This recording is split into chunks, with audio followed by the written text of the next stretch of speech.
Hello there! Today I'm using one magical pen to create those two beautiful colors, so stay tuned.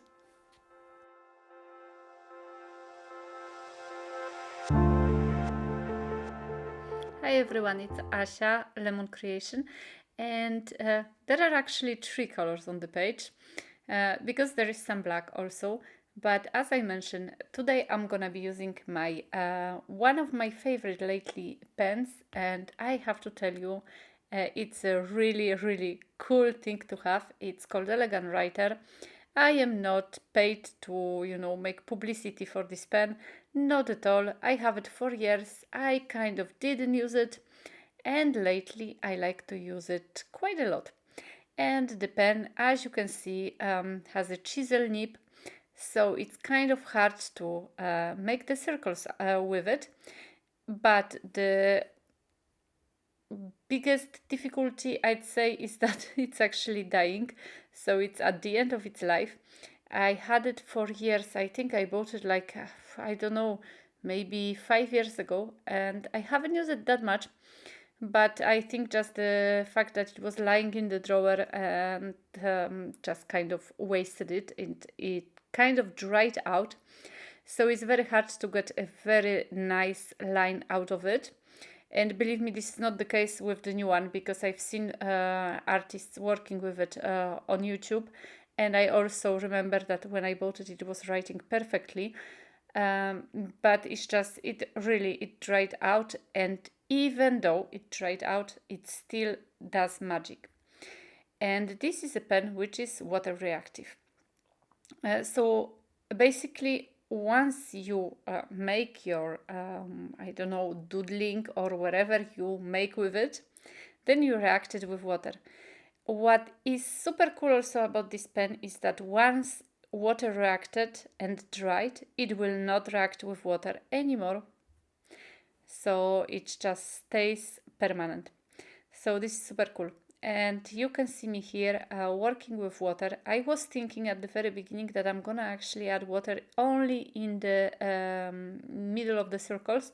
Later I changed my mind, but this pen, when you add water to it, it gives you two colors. This nice green color, but also a little bit of kind of pinkish violet, I'd say more on the purple side. Which is super cool. To get more of this purple color, you kind of have to remove the excess of water. So as you can see me here working with it, I am putting quite a lot of water, and basically you see a lot of green, and it's not a very strong green, so it's kind of on the pastel side, but green it is.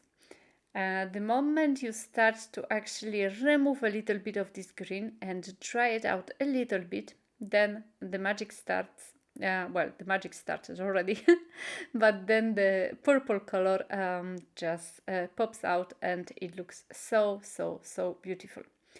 So I'm trying to work quite fast with it because if I want to come back to the circle I already add water to, I have to be careful with it, because if it's already dry, it may not react anymore.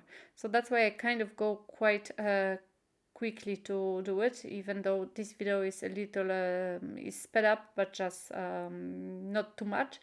But I was trying to really get the brush quickly into my water, and you can see there are some points when the color just floats so beautifully. You know me, I love when the color floats like that on the paper, and that's why I'm a big fan of all the powders and watercolors, and Elegant Writer now also is something I really love.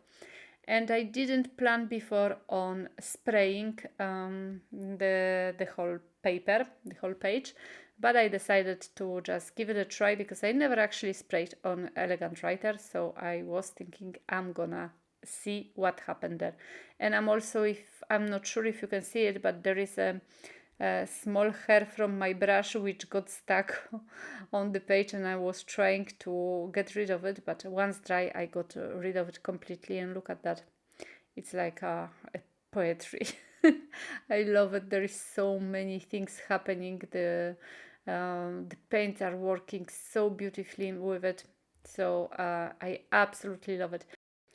My apologies. It's just few seconds when it's not zoomed in. Oh, here we go. But even though I have my autofocus on, it's not working well. My camera, I think it's time to change it. I added few wobbly lines around my circles with the pen from Pentel, I think.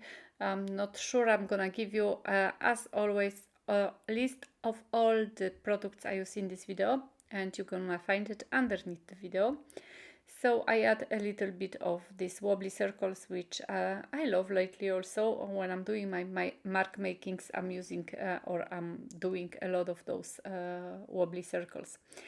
And I will add a little bit of stamping. It's this stamp set has a lot of science connected things in it, and I have not used too often this particular one, chemistry thingy, which I admit I am so bad with chemistry. I always was. I don't even know in English how it's called.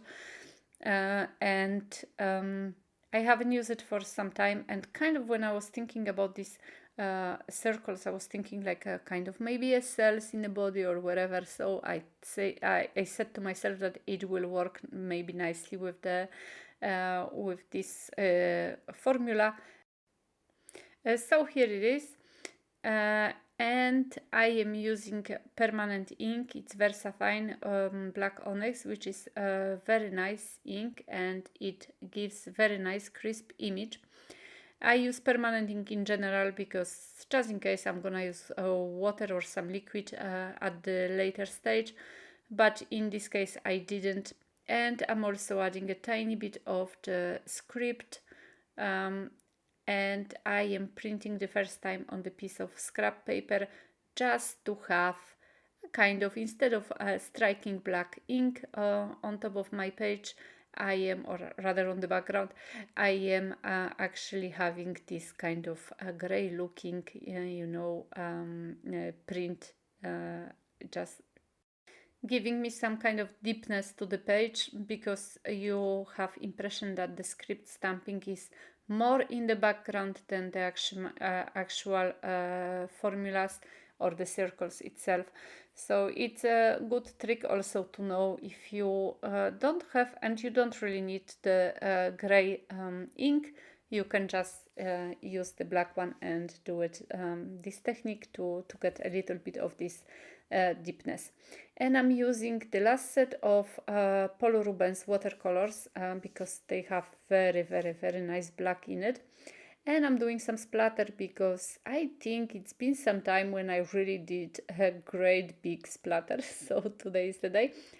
And also the splatter will help me to kind of connect this whole thing together, because, well, it's kind of a round splatter.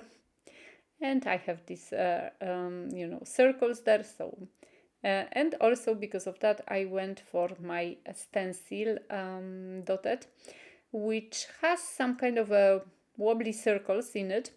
But I love the way they are arranged, and so I went for this one, for this stencil, because I love the clusters of them. And as always, or almost always, I am so very thankful to this cream paste, which is really such a nice paste for me to work with stencils. I'm not big on working with stencils. I prefer stamps simply because I'm not that good, I think, with stenciling. So this paste gives me a lot of freedom almost, and it's so nice that it does not leak underneath the stencils. And so when I use it, I am not afraid that I actually get a big seepage or my stencils won't work. Sometimes that happens, but everything depends also on the stencil, on the paper you use, on the texture you have under the stencil. So as always, you have to do some experimenting to know that if things will go right or wrong. And I am finishing with my very sassy words just a small sentiment. There is gonna be nothing else added to the page because, well, I love the circles. For me, circles are just enough. Guys, I hope you enjoyed this tutorial, and I hope you're gonna leave me some comments, subscribe to my channel, and as always, I really hope you're gonna visit my shop and have a look at what I have in stock. For now, I'm sending you, as always, big hugs and wishing you a beautiful day. Bye bye.